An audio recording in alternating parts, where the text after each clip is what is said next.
कहूँगा कि हमें विचलित होने की आवश्यकता नहीं है।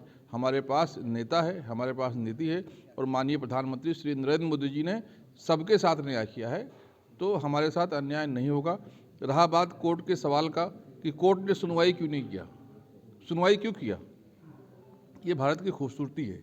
यहाँ तो कोर्ट ने आतंकवादी को भी सुना है जिसको फांसी की सज़ा थी। आप हमको याद होगा कि याकूब मेमन को जो फांसी की सज़ा सुनाई गई थी, दूसरे दिन उसको फांसी होने वाली थी, रात को 3 बजे कोर्ट ने सुनवाई किया और उस आतंकवादी को फांसी की सज़ा हुई।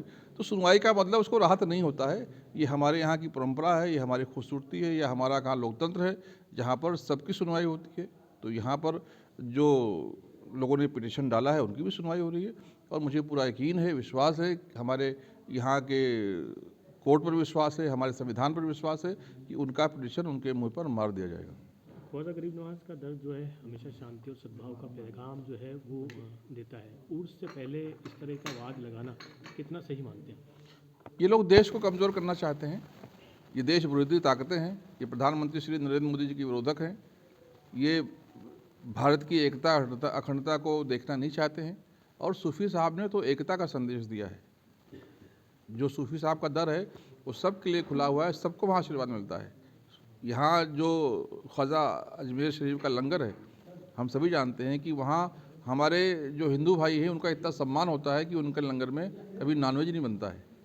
जो हिंदुत्व का रंग है भगवा, उसको ख्वाजा साहब ने अपनाया है, उनका झंडा भगवा है।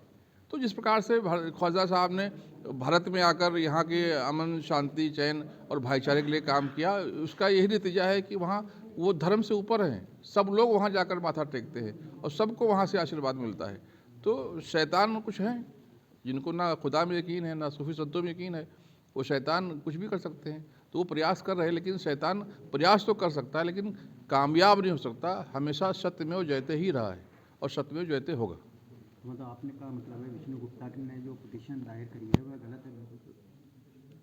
क्या विष्णु गुप्ता 800 साल के बाद पहला ऐसा विद्वान भारत में पैदा हुआ है जिसको इतना ज्ञान आ गया है कि वहाँ मंदिर था?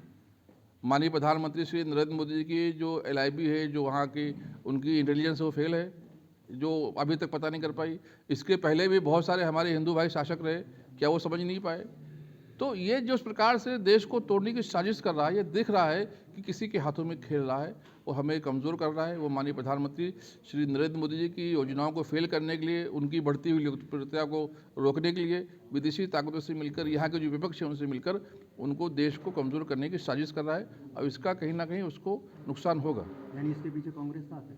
100% जो लोग ये अभी तक मुसलमानों को वोट बैंक के रूप में इस्तेमाल कर रहे थे और दंगा करवा कर उनको डरा कर उनको हमेशा अपने पीछे रखते थे, भारतीय जनता पार्टी से डर दिखाकर, भारतीय जनता पार्टी ने 10 सालों में उनके विचारों को बदल दिया। आप देखें महाराष्ट्र में चुनाव हुआ है, 38 सीटें ऐसी हैं जहां पर मुसलमान रहता है, बहुसंख्या में रहता है, वहां भारतीय जनता पार्टी जीती है। आप उत्तर प्रदेश के उपचुनाव में देखें, भारतीय जनता पार्टी जीती है और ख़ास तौर से जो मुरादाबाद का कुंदरकी सीट है वहाँ 90% मुसलमान रहते हैं और भारतीय जनता पार्टी के कार्यकर्ता रामवीर सिंह वहाँ पर 1 लाख से ज़्यादा वोटों जीते, सब मुसलमानों ने वोट दिया उनको।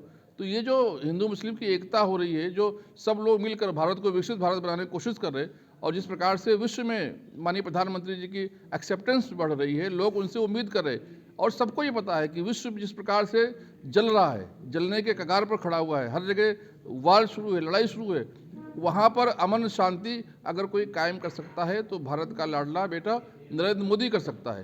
तो नरेंद्र मोदी जी को कमज़ोर करने की जो कोशिश कर रहे हैं वो मुँह की खाएंगे।